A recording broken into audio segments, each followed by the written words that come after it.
Mbote na balandi émission Congo na biso esengoza ko ebete bozali ebele libosa ba etando ike na bino kolanda émission Congo na biso na bokebi nyonso lelo tozana esengo ya koyambela ba imboka fils mukoko na ependa to kosola ma immense zoleka na politique mboka na biso esengo ezali ya koyamba ye parce que mikolo ebele to mointe na plateau mais moi mawa ayaka na makolo kotambola lelo akomi na kiti na chaise roulante kiti o ebungi oyo lokolo ezala vraiment problème mais à respecter quand même émission à matin à deux niveaux mbote na office mukoko mbote Francine nazana esengo ya kolega na émission na yo Congo na biso Congo na biso quoi c'est la titre émission dans Congo na biso donc na zo remercier pe mokonzi ya Congo Chabani Record na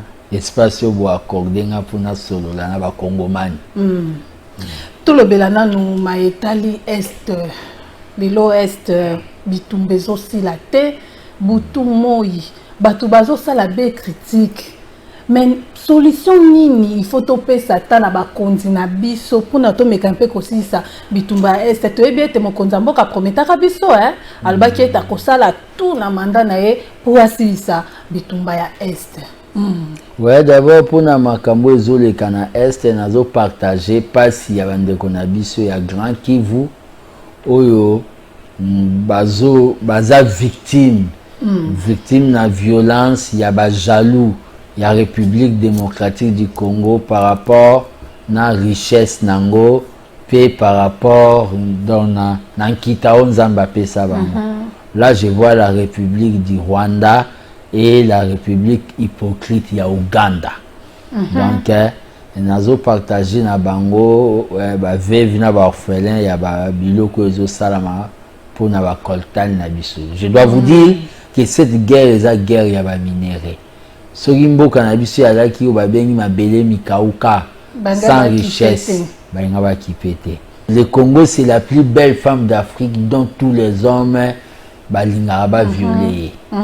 Vous comprenez? Ceux qui sont entrés au sable ces années qui violent ba ça na moi 6 mois kitoko. Le problème qu'il y a na minute onde tozali passe nanga tant que gardien du temple à la démocratie et ça que au lieu biso tout le monde ce qui est important que parti ya Congo est menacé la guerre agression tout qui na ba polémique morobo ya ba homme politique. C'est bizarre de voir un homme politique dont hier l'air apolai l'élection canet ya Martin Fayulu akenda ke pas Paul Kagame pour na yebisa ke ngande na président l'air Paul Kagame abandé ko assumer Union africaine. Mais lelo Martin Fayulu akeko sala o bako benga to éviter congrès na ye na Kisangani. Martin Fayulu azo loba ki ayamba makipe bien au moni mambu ya ba plein bisonde banganga ba plein Martin Fayulu azo loba ke soki ya alaki président de guerre wanesil distraction problème à guerre ya est il faut mais appelle la raison na entendenga lobaki pa ebaki ba piste de solution ya quoi pe ko sala pas wane za ba lobaka tuba quand il est allé déjà t'agenouiller chez Kagame qu'est-ce que tu peux dire nao Kagame azui cop Kagame azozwa coltan na Congo aka lonyango na mabele kuna na Rwanda le bia bimisango ateki akomi premier producteur coltan aroyoka kasi bato bazo condamner pe régime na bino koloba ete mokonza mboka benga pe Kagame mon frère ndeko na le problème qu'il y a c'est na ndenga kindeko wana maloba wana malamu alobela Kagame siko moi sonne ko tazo ko kape ko luka ko non il avait dit ça tant qu'humaniste il avait dit ça tant qu'humaniste mais Kagame tellement c'est un sanguinaire, lui c'est les intérêts, lui c'est un voleur d'État au sommet de l'État. Le problème qu'il y a, le président avait dit ça tant qu'humain. Mais Kagame c'est quelqu'un qui n'a pas. Dans ma Kambuya Est, dans Rolobano Madame Francine, bato bele bazo le kabao ba Est, ba msuba le kao ba Chamir. Neti bakaneta ba musique bele ba biba tonga mir so ba tongi mir wana akubo ya ba saki asime bumbaki so batongi mir wana so babetiango neti obi ekwea te pe mir wana ezwa combien de temps kozanga makanisa okanisa tant que jeune politicien Tshisekedi ya Nouveau Testament nazoyebisa na bato boye ce que le président de la République est en train de faire eza babengi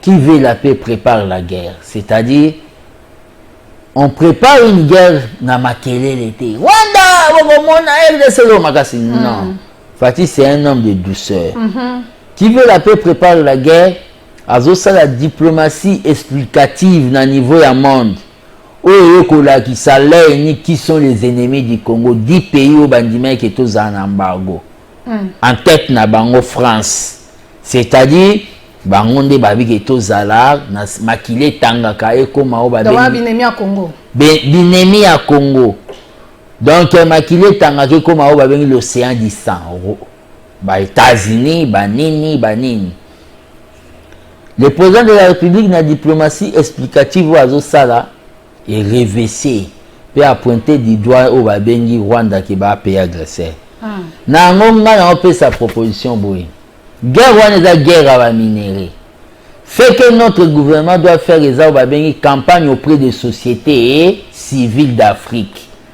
et expliquer dans la société civile d'Afrique on tue vos frères au Congo à cause il y a Nokia ou eza liboso na yo à cause il y a Samsung boycotter ba produit wana là ba boycotter ba produit parce qu'à travers Kopo Kagame Salaka yangonde ba financer ba groupe armé pour pas zola ba biloko wana les ba boycotter ba biloko wana et comme ça va faible ba société ba négocier na gouvernement congolais pour pas zola ba produit en voie normale wana point deuxième eloko ezanini pour vaincre cette guerre il faut tout ça là ba bengi dès la rentrée ici kokotisa cours à civisme mais vous avez motivé patriotisme on va expliquer bana dès première année primaire que Kagame c'est le Satan du Congo ndenge ba expliquer kana o ba bengi na Iran les États-Unis c'est le Satan de l'Iran des musulmans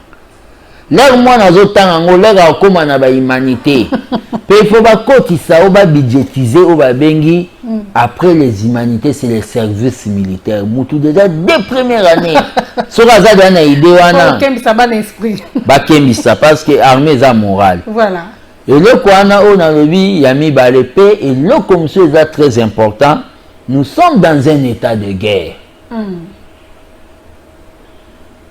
gouvernement il faut imposer na ba chaîne na ba télévision quand ce qui guerre kangi biso démocratie a été il y a au babenga il faut imposer na ba chaîne na ba télévision ba programme moko o ezo se conformer o ezo kokana na situation toza na go pays dans ces koko olobi bien watu en état de guerre tout le monde en état de guerre mutu nyonso azaka na attitude ya guerre ya losambo il fallait que losambo pona bitumba ya est wana ezwa ata soki kosila te mezwa ta mwa kimia mais tout le monde kaka bino boza na pouvoir bozi bobetisi wenge au moment où tu es en état de guerre le état de martyr soki guerre eza tokokende na losambo tokokende na kimia tokokende na mwa attitude moko ya bato baza na besoin guerre ke esila to tokokende na attitude ya loyenge ya ambiance makambo oyo babino boza au pouvoir il y avait eu un producteur oyo ayaki kobeta makambo ya wenge mais moi personnellement tant que gardien du temple de la démocratie l'œil du peuple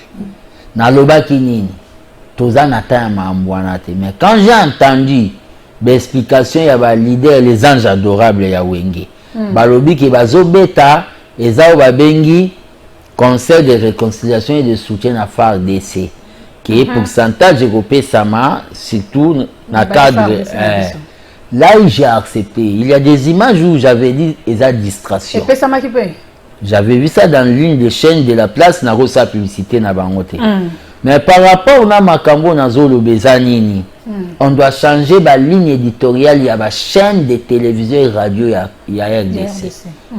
Tout ça dans le moment, il y a bandomboloté. On doit prêcher dans Batou, malgré au moins, on doit prêcher dans Batou amour à Congo. On doit expliquer la richesse, on doit démontrer Nabatu Koma Kagame est en train de nous envier. Ndeni na lula rabiso ndenzamba pimela bango mengo. Donc, on nous a parlé de mais pour la mamba guerre à Est toujours, je soutiens ce qui se passe dans le moment où on a niveau à Est. Mais nous soutenir, nous condamner aux actes de pillage. Nous senga na batuto bazo landanga na niveau ya grand Kivu. Nous senga na ba Congolais tout. O bazo landanga à travers l'émission, ba manifestation to tikela oka ate bandeko na biso ya Kivu. C'est-à-dire la manifestation wana ezwa Congo mobimba nord sud est ouest na centre.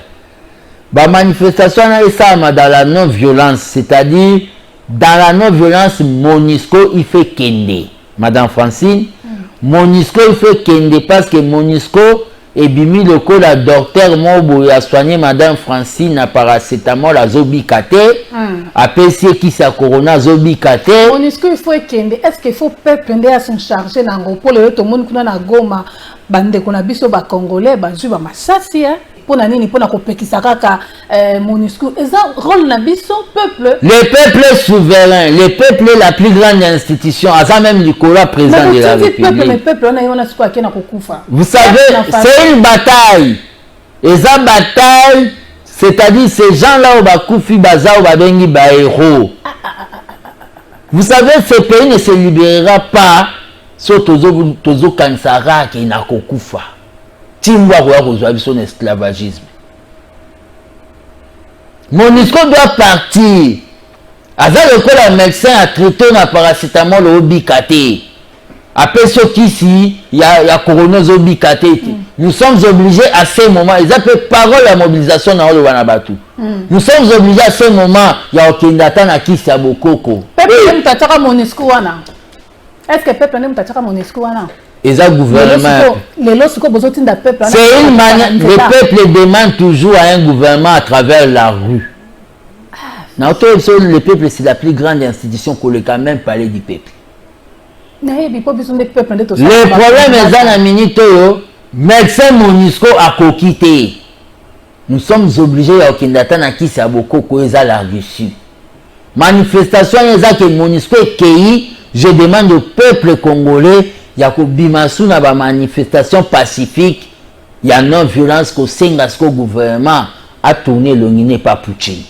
Parce que trop c'est trop avec les Occidentaux, avant de la mission dans le Conseil de sécurité, plus de 10 pays va soutenir une prolongation de l'embargo. Trop c'est trop. D'accord. Armée de bâtisseurs. Asbel. Ouais, avant. Parti politique. Armée des bâtisseurs avant de répondre yo nazo pesa message ya moral na ba peuple ya o bazali ya est Lumumba yobaka tôt ou tard mon peuple découvrira ses ennemis internes et externes toyoko mona ngolelo pe Moussa yobaka la guerre sera longue et populaire, ça terminera là où elle est venue, c'est-à-dire na baki ici ça terminera à Kigali avec beaucoup plus de dégâts. Bozana moral, même ça terminera là-bas. Kaka nzambe na biso ya lola oyo to sambelaka. Yende akwesa Kagame lokola un pharaon. Très bien. Le problème qu'il y a c'est quoi? Par rapport à l'armée des bâtisseurs tisékédistes ABT en sigle. Les mouvements où on a dirigé na kati ya IDPS, mouvement politico-social, les partis politiques étaient. Les mouvements où il y a ba non fanatique. Les na kati ya IDPS. Na kati ya IDPS. Reconnu Reconnu comment? Parce que fils Ngo lui-même est de l'IDPS. Reconnu et quoi elle a reconnu par qui?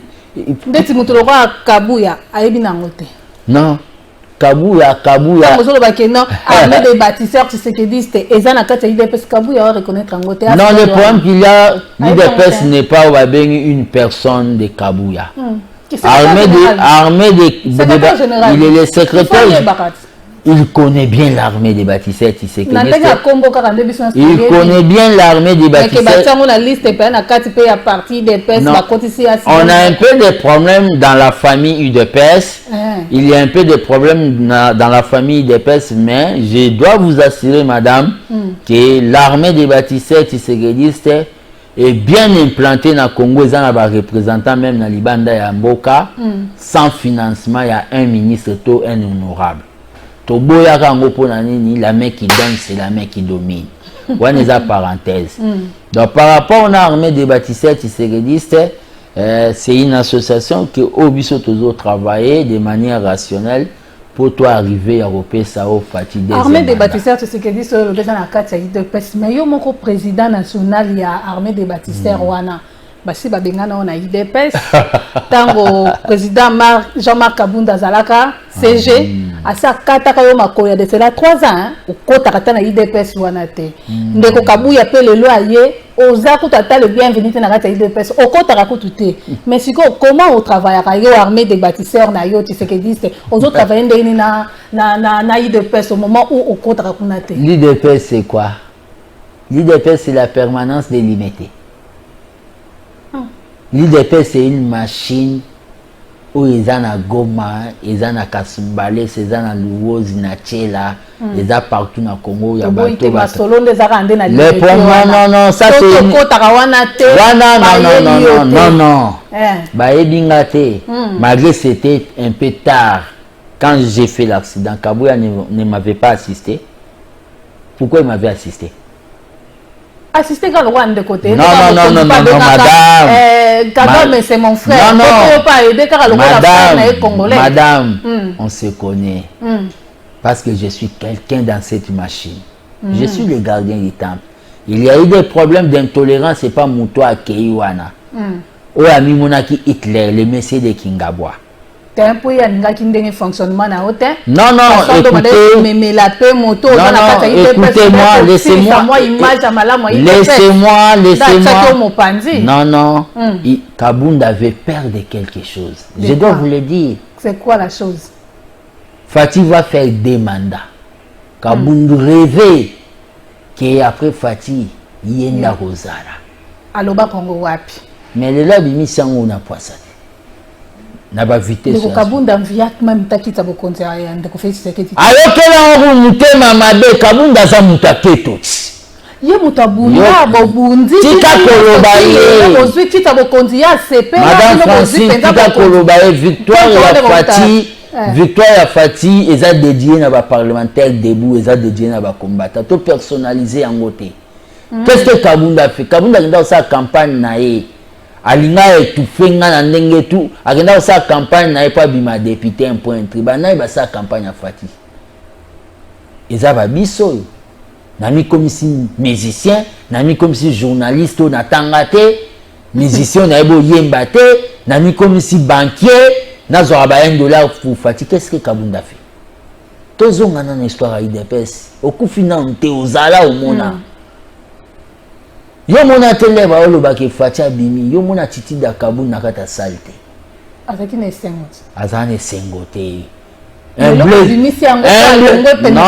banda ko bango kala batumsunde bakomo bango lelo na tour à midi na benga Kabundo ba bengi o balobi ke Kabunda c'est un blesse comparé o ya boma mingane Thomas Sankara na jalousie mais awe simbité pour Aozama au peuple d'Apesi vous connaissez.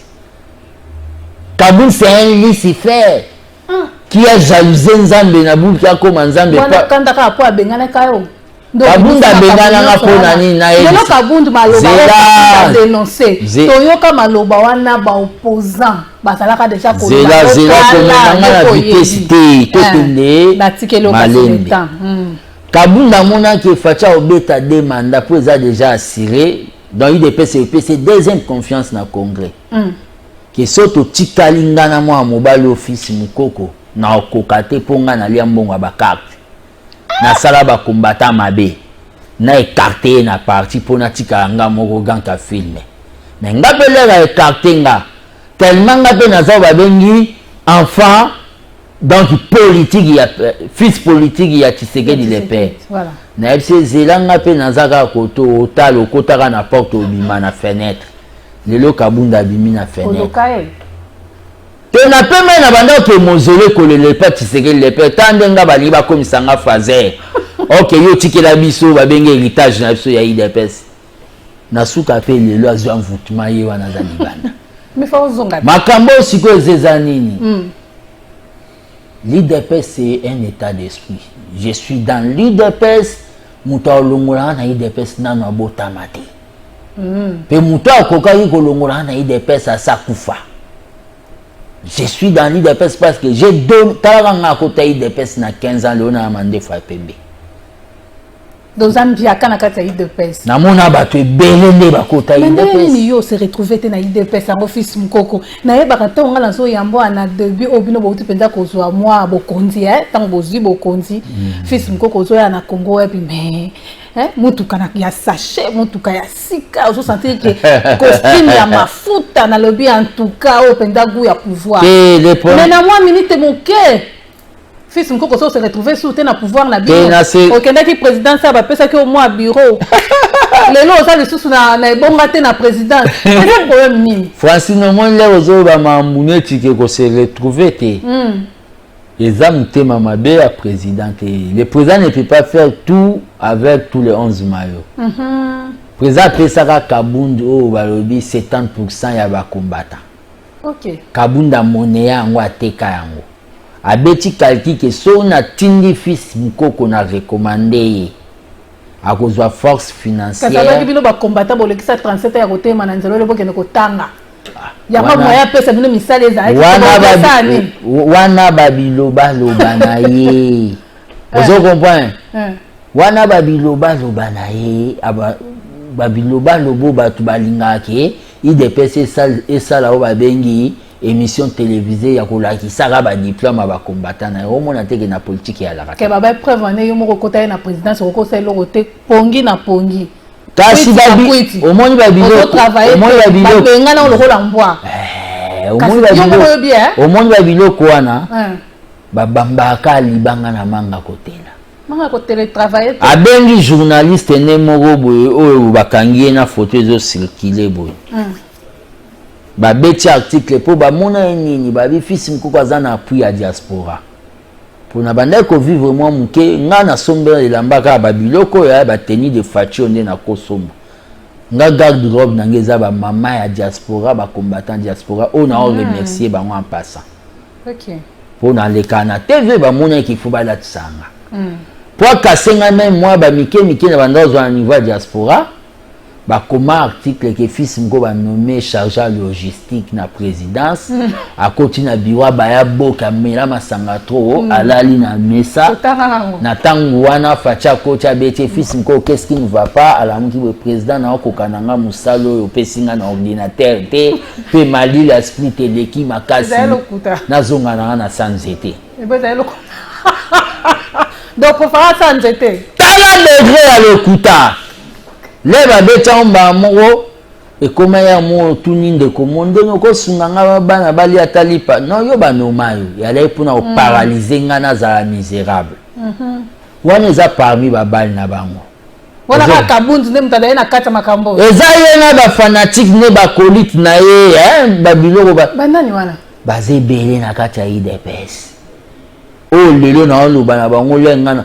Mamba Kabundu soto loba omoni nga na tournée de la dernière conférence de presse na nga on a salaki na tournée de la page à Kabundu. Mais fils mukoko atako balongola ko na présidence atako batika ki olikufi mwanzala bato ya diaspora ba pesi o Kongo mais ka bande kwa IDPS pe basunga yo to mona pe ba honorable mususu ya kati ya bino ya IDPS ba ndai pe ko aider moi financièrement ozo reconnaître en côté.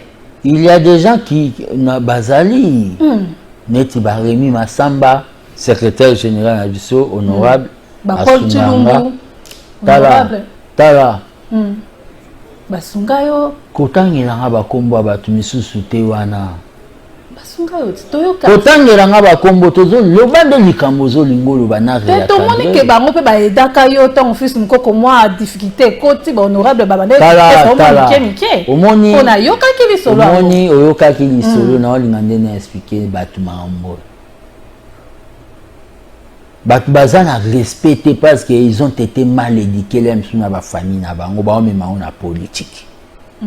Au moment maman Denise Zaza ba bengi première dame. Ce rosa porte-parole na été au kokindolo ba makambo ya saleli batute aboya ki za la publicité yo leko kinda kolobelango. Kanet ya Paul Chilumbu. Est-ce qu'Abouki Lokuta? Abouki Lokuta? Et ça, on va donner 100% Lokuta. Paul Chilumbu. Maman Denise a payé ça $2,000 chaque fin du mois. 100% Lokuta. Maman a dit que fils Mukoko, si Ozobe la maladie, Ozobe la wana. Maman Denise a contribué mingi na santé na yo. Chaque fin du mois, on a $2,000. Information. Pesa information. Au moins d'abord, les hommes ont débat avec Paul Chilumbu. On a par droit de réponse pour la chaîne à l'écart qui est Israël Moutombo. Puisqu'on a le droit de réponse à Opesa Ngote. Il y a on a rappelé conformément à la déontologie journalistique à accorder un droit de réponse. Même un débat contradictoire à Paul Chilumbu. Maman Denise n'a pas respect belé panaï. Maman Denise a benganga pour na kembangu minute ate. A benganga lobi a tunana na ko lukiranga mwana nga fils Mukoko. Paul Chilumbu pour bango balata bazangi likambu ya osala bakendaka cité de loya kuna. Qu'elle fait pas maman. Maman abisso. Te maman quoi appelle un besoin ko ta cuisine mais yo vendre les kawana yo mwa mbala mukolo eza manque à faire. Et on peut ça que Paul Chilumbu moi za mutaoloba non wana petit nanga. Paul Chilumbu lukinga na te mais yo na bengo banini yaka boila ta bien yaka na femme na yo. Na longo na ko Paul Chilumbu abi première dame a obenga yo. Mais ndeto ke ko senga mbongo te. Senga musalo salaka chaîne matériel à chaîne. Nte amalam. Kokoma tokomi kuna ngape na to soli na mère na suka na yebise non madame atunga liloba suko lobi na c'est que yebisa fati akabwana FCC catch akabwana FCC liloba na suka ngwana mère azui na ezama ngombo bate mais na obligé na lo mère azui $2,000 apesi mwasi na nga bi fils Mukoko o eza ya biso ba mama yo mbalasi maman malam leo to bini ngata ke mobile na zui enveloppe wana tangi na moni ki yala $2,000 na kati $200 na pesi Paul Chilumbu cha carburant au pesi honorable cha carburant honorable madame nangote te ko ça le quoi au pesi le quoi pesa ko passe te na pesi pa achaki carburant na azaki et pesi ki azwaka ko OK et pesi le na pesi ye nga zongi pale et comme ce qu'on a ça suivi ma chaîne na benga Paul Chilumbu na benga Paul Chilumbu ndeni tindelanga yango na WhatsApp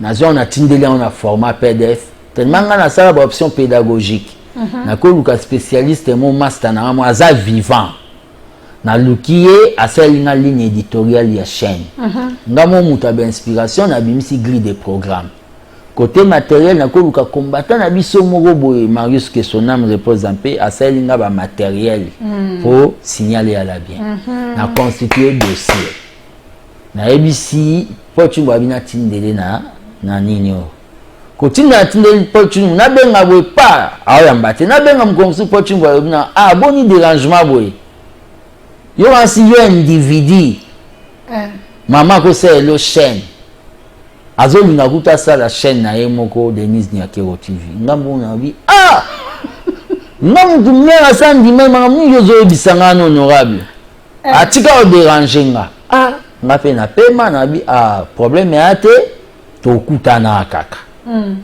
mais na kamwe Paul Chilumbu alegi na TV mamo ezatende mamo livre abikisi fils Mukoko na lokolo yo maman Denise azwaka ye en charge chaque mois après ça qui est $2,000 atabino mo d'ailleurs ça aura $2,000 moko mala moko ya kosela yango nanga sko na robenga fina ta ke mwana kina solo c'est que mbongo wana bima po Paul Chilumbu alobi ke bakoyi kotuna kutu x ayebi c'est que mbongo wana lokwa na kenda na 2019 ebimaka na beti calcul ekosa ba $40,000 na bi ke Paul Chilumbu fa pesa mbongo wana pe Paul Chilumbu donc il y a un bon à $2,000 chaque fin du mois banda 2019 till 2022 c'est au monde nzambe amvutaka bato eko pesa siko Paul Chilumbu ami revese koto alobi ke ngale na bima to panzana na mwasi na nga na sundola ba matériel kuna na cité de l'eau eza ba carton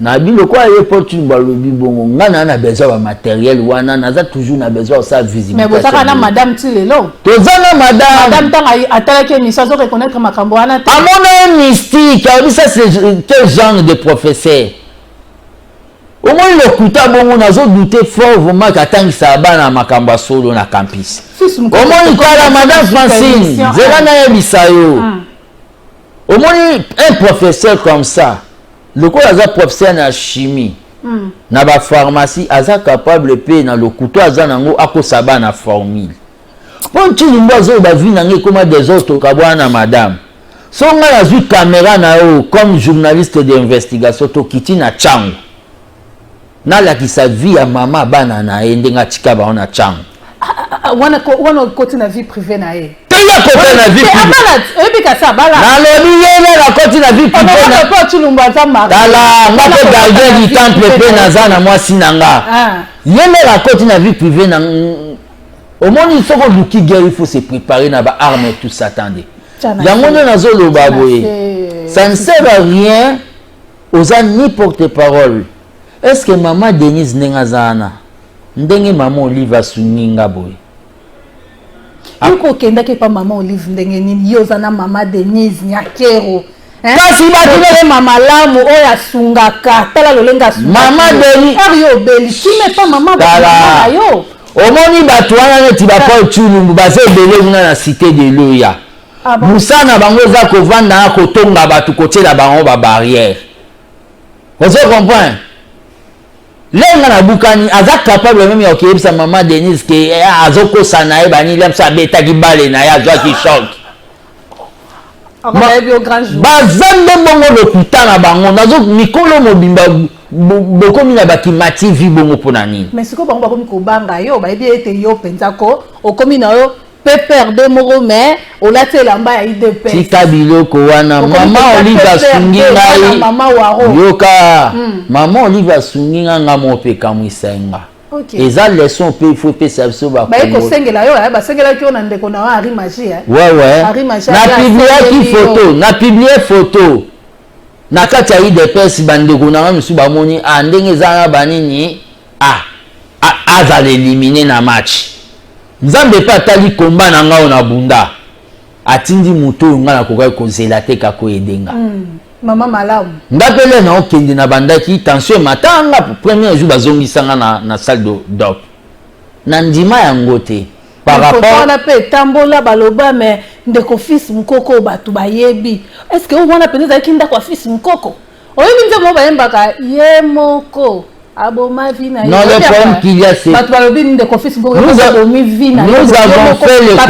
paquet bope ya mbongo mosali nango eloko te paquet yango nazwaki yango wapi kasi na pouvoir opna bozana bobanda na sala na simbi bongo yo ya na mutuka ya sachet bakiti sachet nyonso zo kata na mutuka président mutapesa nga mutuka na banda mata o babengi bisi ya esprit de mort comme mutuka ya pamba si apesa ko tala mwa mbongo non apesa nga mutuka pamba tango kotaka na présidence utaki ata mwa non na présidence kuna bakabaka mbongo ka pamba ça c'est pas l'IDPS babanda ko futa je vous ai déjà répondu madame poza pesa nga mutuka po natambola nango na batela ngo pe na kitoko mingi problème eza nini.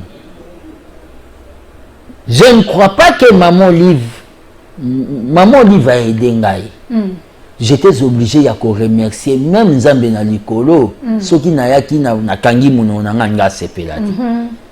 Moi je ne crois pas que aide maman Olive a aidé Ngaï et que ça la maman Denise Mutema mabe. Jamais. Attends. Pour avoir ndeko na nga maman nda aidé peut-être nga nazara qui empêché.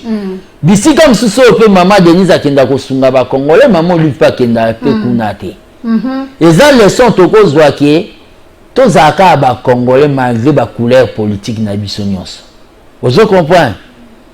Siko ekomi nango donc batu balinga kinga bakatanga lokolo ba memie bembe na nga na bato yo finga tamolai bato yo telemela tamolai nda babikisi na liwa. Le problème ezali oyo zo lingolo basiko yo kende yebisa bango ke bosali mabe. tokomi na suka émission. Au moins le premier ça, batu balingaki bakatanga lokolo, bameminga na cinquantenaire, batyenga ba yebenga combattant jusqu'à la mort. Te naza na bino jusqu'à na pouvoir. Oh là. Dans le premier ça makambo na ngana loba mingi, et ça pas même makambo Paul Chilumbu. C'est quelqu'un. C'est quelqu'un qui cherche des problèmes avec quelqu'un qui est. Tengana so meninga na bagarre no kokate. Pe azana niveau na politique tenga batonga sala ba politique ezaba président honoraire Kabila. Émission TV Zangonga, mais relation on a président secrétaire général ya IDPS Ndeko Kabuya eza malamu autant obela ki peut contenir yo compagnie hein ayaki contenir la moi malamu Augustin Kabuya relation c'était une surprise après avoir comme la photo ya Henri Magie ndé assistant après avoir donc assistance né et yaki na retard atayaki na retard mais yaki na retard mais na remercier qui lelo pe okoki kozonga na kofungwela motema ya kozokota IDPS atako ba pekisa. Le problème qu'il y a c'est quoi d'abord mutu akokanga mutu kota IDPS o basala kana za dictature yango siko kota kasite ozo comprendre kasi batika dictature wana po yo kota na lopango na yo faut garder du temps c'est ce que je suis na minute ozo garder temple moko toza libanda nasina répondre que temple eza nango bâtiment te nazo senga Augustin Kabuya lokola si malgré que c'est tard quand Kabound faisait ba plan na nyonso ya mabe mais lokola Augustin Kabuya a eu quand même courage à condamner yango a changer peu méthodologie na ya travail vous comprenez a changer méthodologie na ya travail a benga me bato bazalaka contre ye poto vanda to lobela IDPS parce que les élections c'est pour bientôt. C'est pour bientôt. Lelo bazunga pe bakanga Ndeko Kabundi. Okoki koloba nini? Makambo ya okanga Ndeko Kabundi personnellement le Kabundi asali ba makambo ya lobaki. Ndana loba ba tika ko sila nde Belgique sila na Grigini atika kana di papa moi balu babali akambwa. Yé pas aussi la ka bongo na moi bato akamino aza bango ba oli habito na ndaka la aussi la bongo to pc gaz te faulu aza gaz pona nini asali marche le to tika tambola ti luozi to ke beti gaz le la comme leader na ba ba tika ka mais wana siko pesi ke majorité ya bato babino lokola ya lobi ke président Zwambongo na bisa tinda ngo na poto il faut l'accepter et matakana air ni pe na avion ni pe na banque ni c'est-à-dire Kabound lokola yaza ba secret d'état akenda lobango biso skoto ba ndenge nini soki président Zwambongo na biso to tia pression pour to récupérer mbongo na biso ba congolais malam merci Ndeko Fils Mukoko na ndenge répondaki na invitation na biso hein merci mingi kola batela yo asunga yo mbala simatango na koyambo na mono penzo tamboli na makolono somi bale lo sambo za yango wana ngape na tondio botondi ndengo yambinga na zoyebisa na batu nyonso o balingi ba travailler pona kosunga démocratie pe mokonzi ya mboka na sentiment te na cadre association armée des bâtisseurs tiségedistes bakoki kobenga nga na plus 243 85 084 65 55 na bandeli sous plus 243 85 084 65 55 IDPS eza o babengi nzete biso nyonso bakonzi toza makasa ya kale kokweya ya sike kobota fatia koleka ngana koleka base kotika la base. D'accord. Merci na baimboka nyonso balanda ke émission. Kongo na biso na bokebi na ko rappeler na bino to yambela ki bino mwana mboka Fils Mukoko gardien du temple ya zali bongo président ya Asbel armée de bâtisseurs tshisekedistes. Samedi 9h juste bon la rediffusion émission pe na chaîne YouTube Kamputu TV botika la malamu ngana no tukuteni ko ezali koya.